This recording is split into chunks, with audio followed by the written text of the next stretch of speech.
Sa gabi, bago ka mahiga, bago ka matulog, lumuhod ka sa isang sulok.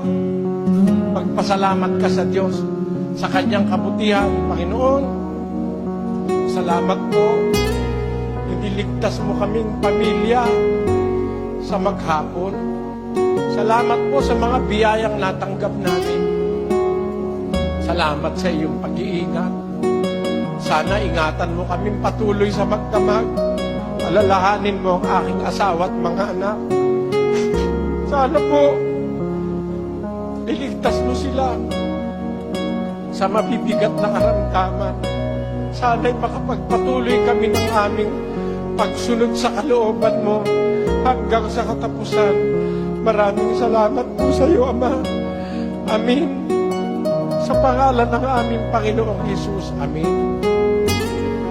Kapiraso lang yon, mga kapatid. Sabi ng Biblia, ang hain ng masama, kasuklap-suklap sa Panginoon. Ngunit, ang dalangin ng matuwid ay kanyang kaluguran.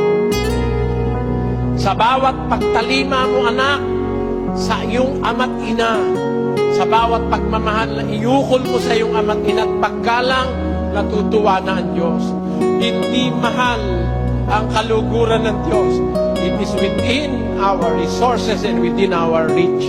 Lalo na kung tayo nagpupuri sa pamamagitan ng pagpapasalamat. Kaya huwag niyong kakalimutan, mga kapatid, ang paggawa ng mabuti ay pagpapalugod sa Diyos. Ang pagtulong sa nangangailangan ay pagpapalugod sa Diyos. Lahat ng ating gagawing ayon sa batas ng Biblia na pinag-aralan natin ay pagpapalugod sa Diyos. Ayan. Sa dahilang yan, sa gawain yan, nakakaramdaman ng galit ang Diyos araw-araw sa mga taong masasama na pasasaya naman natin ang kanyang kalooban sa ating pagsunod sa kanyang mga kautusan.